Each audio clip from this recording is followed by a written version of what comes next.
Eu já fui professora do Cazu, eu conheço esses dois meninos aqui do meio há muito tempo. E a Juliana que é uma novidade muito boa para mim, não é? E eu estou falando muito boa porque muita gente que começou como a Juliana, com grande promessa, infelizmente, o Raimundo já comentou aqui, né? A gente vê que às vezes as pessoas se acomodam. Né? E a gente vê que alguns não se acomodam. Pode passar o tempo, pode vir a idade, mas alguns nunca vão ser felizes sozinhos. Eu acho que, particularmente, o que marca as pessoas que estão nessa sala? São pessoas que têm muito amor. Pessoas que, num sábado à tarde, se dispõem a vir aqui refletir sobre o mundo, sobre a nossa condição, sobre a nossa cidade. O momento está difícil. Por que o momento está difícil? Porque a gente fica pensando, puxa, mas nós lutamos tanto, não é? Nós ganhamos, avançamos, não sei quantos de vocês acompanharam essa luta da reforma urbana.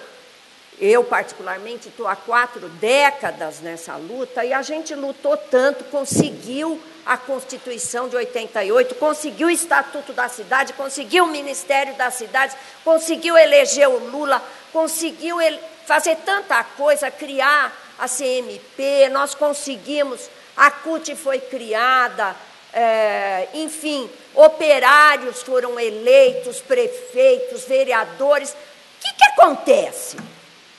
Por que neste momento, no Brasil inteirinho, nós estamos vendo a pior situação que nós tivemos nos transportes nos últimos tempos? O povo está sofrendo demais no transporte nesse Brasil inteiro. Nós estamos convivendo, ao mesmo tempo, com congestionamentos bárbaros nas cidades brasileiras, porque o automóvel é a questão, é o centro da política pública, não é o transporte de massa e coletivo, não é. A indústria automobilística está batendo recordes e não existe saída para uma cidade baseada apenas no automóvel, não existe. Mas a elite brasileira é de uma crueldade impressionante. E nós estamos vendo uma especulação fundiária hoje no Brasil, nas cidades, como eu me lembro de ter visto, mas ainda num momento que as cidades estavam menos complexas, no período do BNH. Nós estamos num país que não respeita o trabalhador. Então, na verdade, a gente vive num país, o Brasil é um dos poucos países do mundo, gente, que tem entrada de serviço nos prédios. Entrada de serviço e entrada social. Por causa da imensa desigualdade que nós temos na nossa sociedade. 6ª economia do mundo hoje. 6ª economia do mundo. E mais guarda as maiores diferenças entre os salários. E uma das coisas que a gente pode dizer, que infelizmente os economistas nesse país não enxergam, seja de que partido forem, é que não basta distribuir renda para resolver o problema urbano ou rural. Para resolver o problema urbano ou rural, precisa distribuir terra urbana.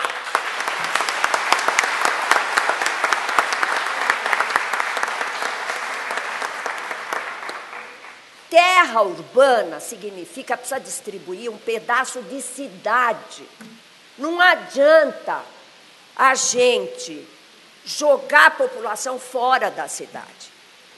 Isso traz problemas, não é só para ela, é principalmente para ela, mas é para a cidade como um todo. As viagens são compridas, causa mais poluição do ar, não é? Traz muito mais problemas para a cidade como um todo. Isso. Eu quero falar um pouquinho da questão da história da reforma urbana, porque nós estamos caminhando nessa coisa do crescimento urbano sem mudar a base de atraso, que é a distribuição da cidade, que é o direito à cidade, que é a cidade urbanizada, que é este chão aqui, porque não basta ter um terreno com água, esgoto, asfalto, isso quando tem, né, claro. Eu quero ter um lugar onde eu tenha acesso a transporte, onde eu tenha acesso ao mercado de trabalho, onde eu tenha acesso àquilo que os jovens da periferia não têm, que é museus, praças, parques.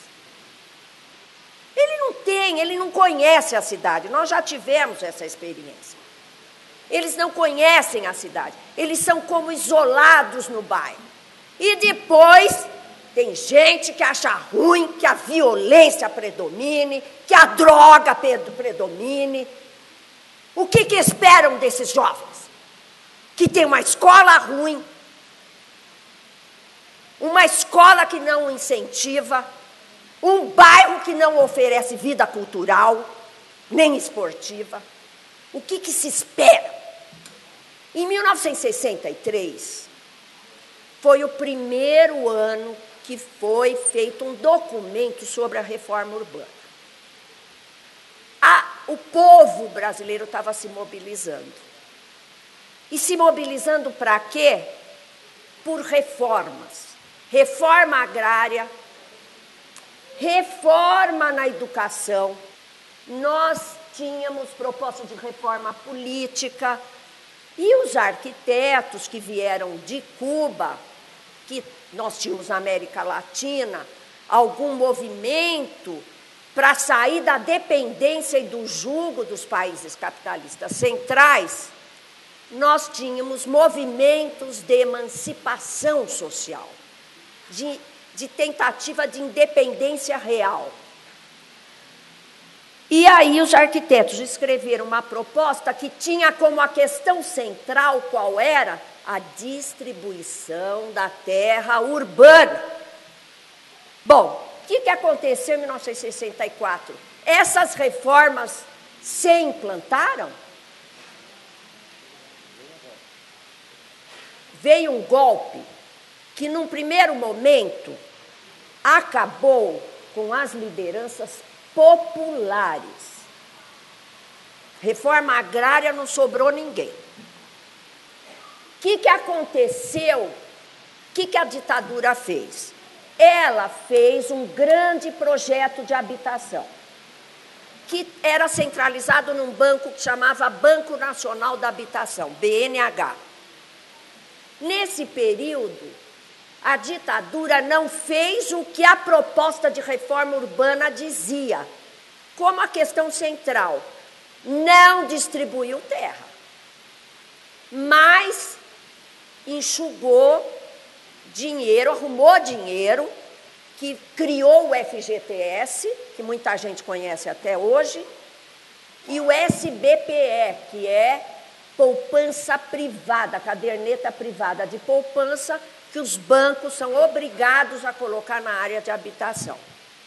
O Brasil iniciou, não foi em 64, mas demorou um tempo, em 67, um processo de construção de moradia como ele nunca tinha visto na história dele. A maior parte dos prédios mais centrais foram feitos nesse período, para a classe média. A classe média foi a mais beneficiada pelo BNH.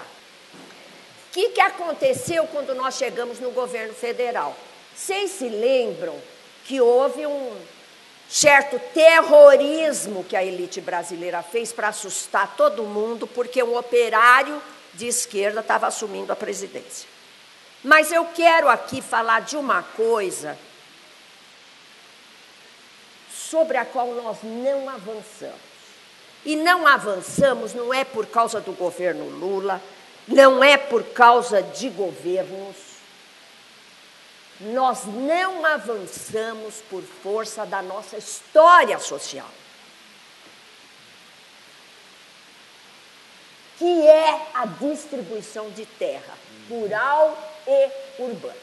Nós estamos naquela situação que nós estávamos no início dos anos 60, quando nós pedíamos e diziam reforma urbana é distribuição e direito à cidade. O centro da cidade hoje, que está sob luta, disputa acirrada, é um ativo econômico. Quem é que vai se apropriar dele? É o mercado imobiliário ou seremos os pobres e os democráticos? Quem vai se apropriar de um espaço onde está o maior número de empregos da região metropolitana? Vocês sabiam? A maior fonte de emprego da região metropolitana está no Centro Velho de São Paulo. A melhor condição de transporte da região metropolitana está onde? Está no cruzamento metro-ferroviário do Centro Velho de São Paulo. O número de museus, a maior parte dos museus de São Paulo estão aonde? Mas é essa área que está deteriorada? Não, gente. Essa área é uma espécie de tesouro no que está numa caixa fechada, que querem nos fazer acreditar que não tem importância, que está deteriorada e que precisa de renovação. Que precisa, eles falam em revitalização. É a área mais viva da metrópole paulistana. O que ela precisa é de vida à noite. Então, ela precisa de moradia.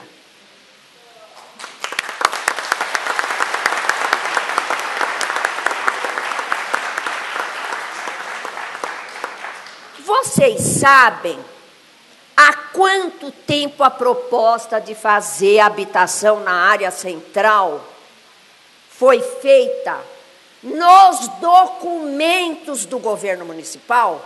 Não é em qualquer coisa, nas nossas cartilhas.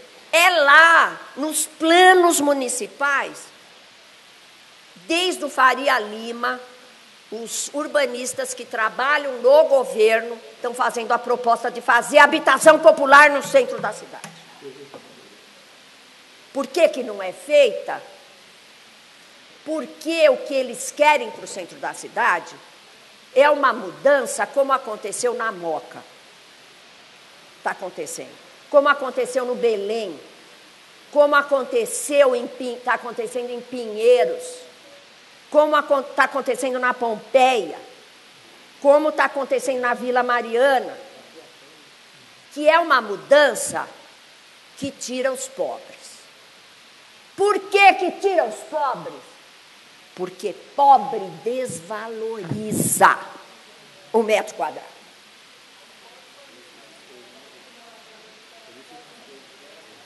Vocês sabiam disso? A taxa de lucro diminui quando tem pobre perto. É por isso que no Brasil é tão violenta a segregação.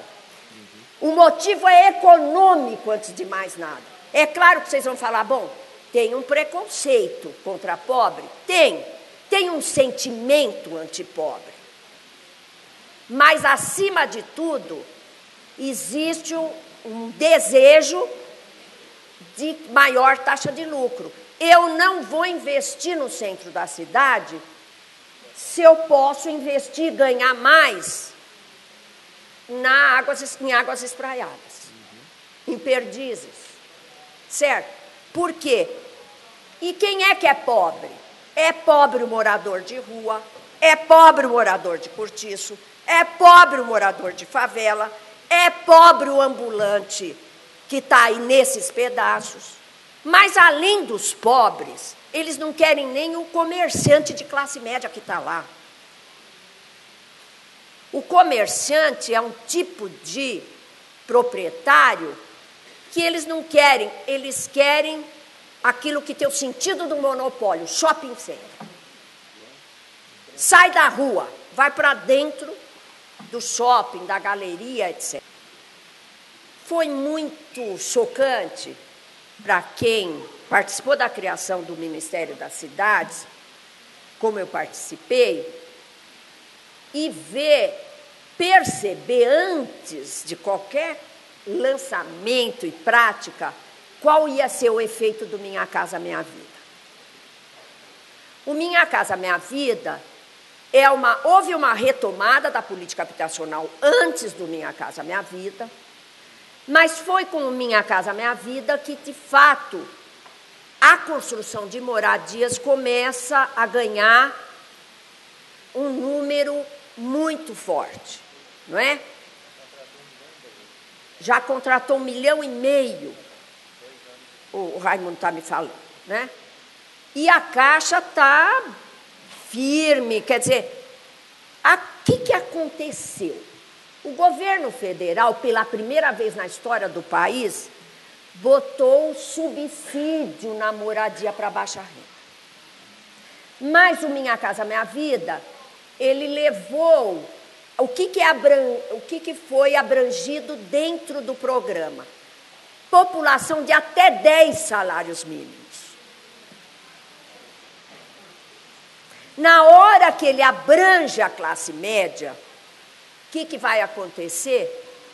O que aconteceu no BNH prioriza a classe média. Mas o importante é o seguinte, a política habitacional, a gente poderia fazer uma exposição mais detalhada, mas ela tem 2 pedras fundamentais. Uma é a terra urbana, a outra é o financiamento, é dinheiro. Você tem que atuar nas 2 frentes, senão você não resolve o problema. O que acontece se você mantém a terra urbana na mão de poucos e põe dinheiro? Faz 40 anos que nós estamos falando isso, gente. Quando a gente criticou o BNH, a gente disse isso. Não muda a questão central da reforma urbana, que é a terra. E bota dinheiro. O que aconteceu?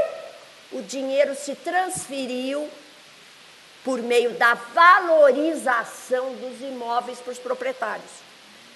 Muita gente popular ganhou dinheiro.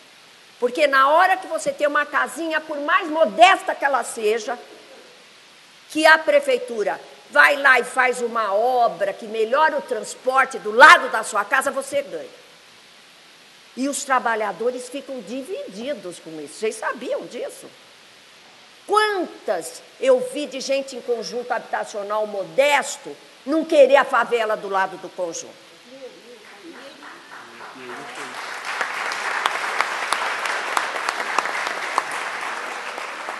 Mas a gente precisa entender essa pessoa. Porque a regra da sociedade é essa. É você se tornar proprietário e pegar um pouco da valorização e esquecer da sociedade. Falar, o meu problema eu já resolvi. Isso é o mais comum. Por isso que nós não podemos parar na luta pela moradia, não. Porque, sob certo ponto de vista, é uma luta conservadora. Tá certo? Nós precisamos mudar, nós precisamos aplicar o Estatuto da Cidade. E agora eu queria dizer isso para vocês. Nós lutamos muito, conquistamos uma Constituição que fala em direito à moradia. Tanto que o direito à moradia é absoluto e o direito à propriedade não é absoluto. Ele está submetido à função social. Eu me lembro de ouvir alguém do Pinheirinho um dia falar, nós não estamos legais, mas nós estamos legítimos. Eu diria para vocês, e também estão legais. Para quem conhece a lei, e não sou eu, uma urbanista, que está falando, é o Sindicato dos Advogados do Estado de São Paulo que soltou um documento. Ou vocês acham que a terra lá do Naginarras, que hoje está vazia, está cumprindo mais a função social agora do que cumpria antes? Mas está na lei. Mas lei nesse país, gente, o valor. O valor de cada terra, a hora que você tira os pobres de cima, dobra de preço. E o mercado imobiliário está bombando porque tem dinheiro. No Brasil inteiro, as comunidades de favela estão ameaçadas. No Brasil inteiro. E vocês sabem que é uma marca do Brasil urbano deixar os pobres na ilegalidade. Loteamento clandestino, favela, a construção não é aprovada nas secretarias, até porque para aprovar os pobres não têm dinheiro. Então, a legislação e a cidade, ela vai andando, deixando os pobres na ilegalidade. Por que na ilegalidade? Porque eles ficam dependentes da segurança dada pelo governante. Ou por um vereador, ou por um deputado, ou por um prefeito. E aí, nós ficamos na mão deles. Quando nós somos ilegais, nós ficamos na mão deles.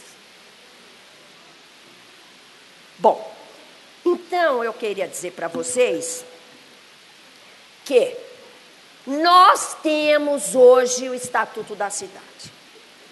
Nós temos hoje a Constituição Federal. Se vocês me falarem, nós temos o conselho tal, nós temos o conselho tal, também é importante ter conselho? É. Mas nada disso funciona. Nem plano, nem lei, nem conselho, se a sociedade não tiver organizada e lutando.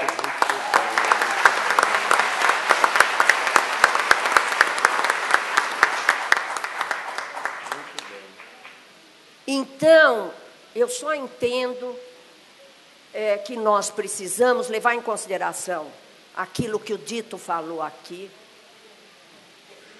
que a gente está numa conjuntura estranhamente adversa. O Código Florestal, a pior versão foi aprovada no Congresso. Não é aquela que o povo quer, porque o povo foi ouvido em pesquisa de opinião. E por que eles conseguiram aprovar o Código Florestal? Por que eles conseguem, por que a gente consegue conviver com o poder do capital imobiliário das empreiteiras que financiam as campanhas eleitorais? Porque o povo é mantido sem ser informado, gente. Sem ser informado. Não é o que acontece com vocês que estão aqui no sábado à tarde e não estão vendo lá aqueles programas que ficam alienando as pessoas, ficam tornando as pessoas burras.